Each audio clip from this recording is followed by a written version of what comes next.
Winers. We're in Pleasant Hill, Missouri. We're getting ready to go into Musket, Cellars, and Vineyard. Relatively new winery. You can't see they've been open for about a year. We're going to probably be talking to Kim, who's their winemaker, and just taking a look around, checking out the scenery. So stand by.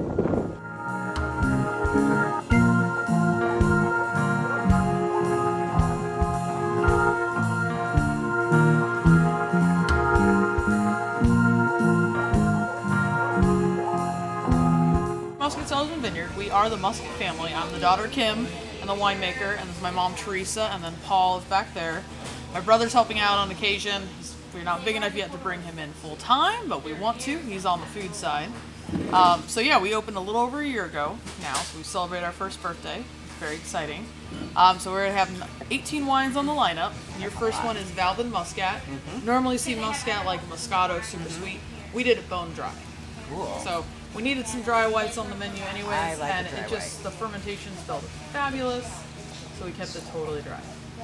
They had some tangerine notes in there, very light, aromatic. Your mom? Yeah. This is Okay. Mom, Yeah. Teresa. All right. What's your favorite wine? Oh, God, it depends on the day. All right. I mean, I like the Solstice, just an easy drinking wine. We like the sausage. Yeah, Yeah. we finished that one off pretty quick when we It's left just a last nice time. food wine, semi-sweet, not too dry, not too sweet. Chamberson Concord blend, just one of our go-tos for sure. And my go-to is obviously Chamberson. Yep. So our 23 Chamberson was aged for 4 months in neutral oak, so this is one of our first reds that we opened with.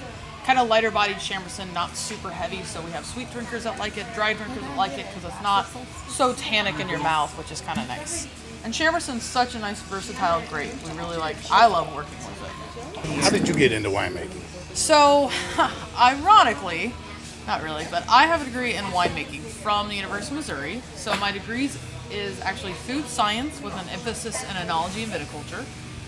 So I was one of the first ones to go through, first students to go through the program. When I was there, it was called the Institute of Continental Climate of Viticulture and Enology. Now they call it the Grape and Wine Institute. I like A little that. easier. So I helped with undergrad research, working in vineyards around the state. So I kind of fell into it. I started school for business. Didn't know what I wanted to do with my life. Everyone has that romantic idea, be 7th generation winemaking family, or have to be retired and then start a winery. And I kind of fell into it. I was like, wait, they're starting a major minor program for this? What? But our family's always been around wine. We would go to Herman as kids, with family, parents. And then in college, I'd go hang out at Herman because there's so much history. Oh, yeah. Herman area. I mean, it's amazing. So we're just around it. My mom is Sicilian, so we'd have Sunday night dinners and have wine. So it's always been around. So I just really got lucky. And then after college, I did my internship at Les Bourgeois for a year and a half. So while I was in classes, worked at Les Bourgeois. Then I started a small startup, Arcadia Moon, here in Missouri. Yeah. Helped him get started before he was even open. I started working for him. So like the building, the production building, there was a dirt floor. We put in the drains, did the concrete. So I got some practice with us doing this. And then I actually left after about 5 years and went to Arizona as an assistant winemaker and took over as head winemaker at Arizona Stronghold. And then my family was like, hey, we start a family winery. Will you move home? I said, sure. And here we are.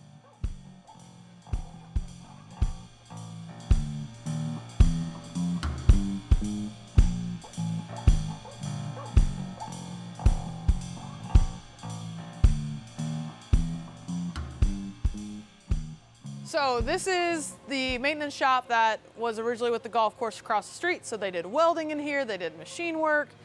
So the floor was totally black, different color completely. So we scrubbed, power washed, scrubbed multiple times to make it all look nice. We decided to put the tanks in this corner. We have 4 1,300 gallon tanks. They're called VCs, variable capacity. So the lids can float up and down. You can kind of see this one's kind of hanging up high because it's empty right now. The middle one and the far one's got wine in right now. And then we have 2 264 gallon tanks in the middle. And those 2 in the middle and the big guys are all plumbed in with a glycol. So you see the white lines. Glycol is kind of like antifreeze in the sense of it's a liquid. The more it's agitated, the colder it gets, but it never actually freezes. So we use glycol to chill each tank individually if there's wine in them to cold stabilize, ferment, and then we use the glycol also to chill the entire building as well.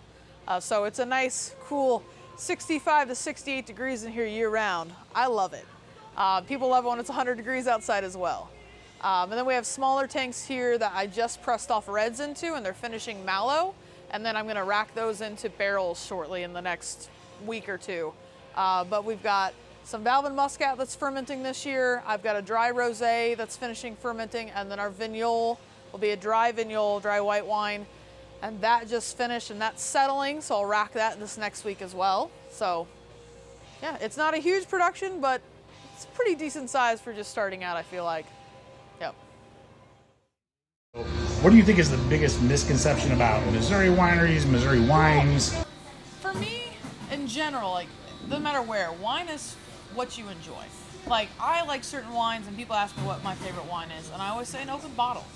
Because everyone's palate's so different. And so when somebody people else is come in, paying for it. oh yeah. But someone comes in and they're like, I've never had one. And I've had this happen actually. Two ladies, a mom and daughter came in and they tried wines. Every wine they're just like, oh. And I never take offense because then I talk to them and they've never had wine. They weren't wine drinkers, they just weren't drinkers in general, but they're like, we want to try something new. And so they're trying it. And my thing is, always try wine. I'm never offended if you don't like it because everyone's palate is so different.